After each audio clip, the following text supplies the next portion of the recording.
Hi, I'm Chris V, artist, designer, watercolor coach, and desert dweller. I've been teaching creative skills online since 2016, and I have a watercolor group with 400 students. And you can get in now for free. See the details below. I want to talk about this topic because I didn't always love art challenges. They always felt a little constraining, like I didn't like the hard deadlines all the time, and they seemed like a lot of pressure. Until I started doing them regularly. Then my whole perspective changed. I started treating the deadlines like a fun dare. Instead of feeling pressured, I asked myself, how much can I do within this time frame? I started looking at color and subject matter restraints as free.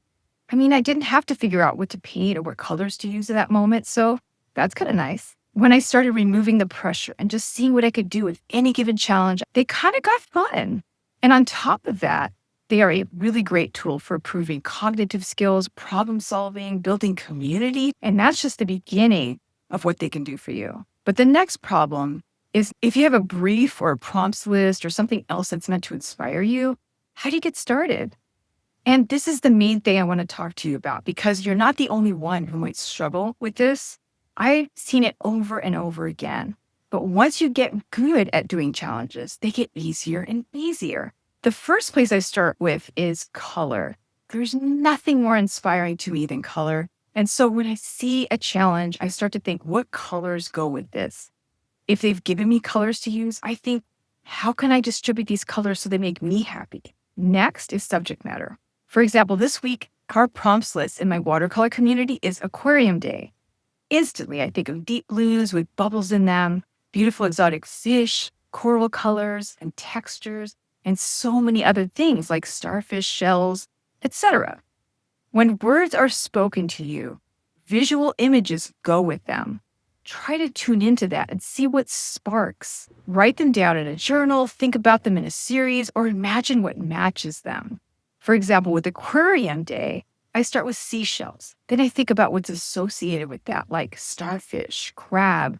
Once it starts tickling your brain, it just kind of keeps going. You just need to prime the pump. You can also ask for inspiration online. Ask the internet or AI what goes with an aquarium theme. You can get a list and use that. Then it's time to start sketching your ideas. You can paint directly, but you'll have a lot more direction and focus if you have a sketch to follow, especially if you're just starting out. And sketches can be erased and done over until you're happy with them. So there's no pressure there. Another tip for you with challenges, lean into the community. When I read a challenge prompt list and I think of something that goes with it, the next person in the group thinks of something completely different. It happens over and over again.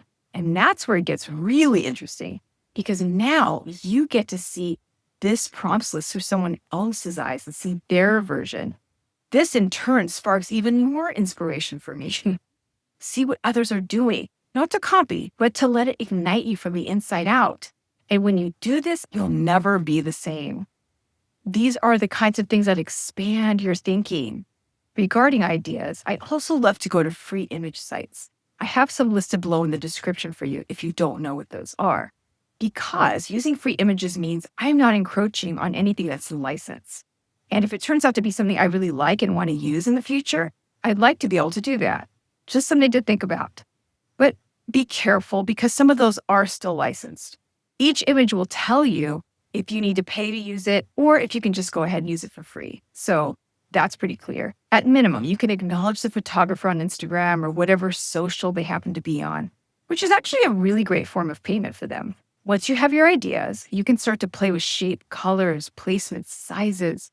Maybe you want a particular fish to be a lot bigger than another one. Just play and experiment to see what you come up with. The main thing is to relax with it and not overthink.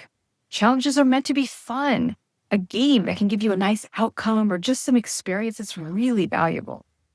So, as you can see, challenges are way more than just what they appear on the outside. They're not only fun, but they're educational. They're good for your health. They build community, and they shift your thinking in positive ways. That's why I do them in my watercolor community. And I have a strict no judgment zone because I don't think being overly critical or being a perfectionist helps anyone learn anything, let alone art. If you can take this laid back approach, then it's a win-win situation. For me, that means to enjoy the process, not worry about the outcome of my artwork, because that's not the point here. The idea is practice and trying new things. Some things you'll like and some things you won't, but you can always file that away in your journal and make note of it for later.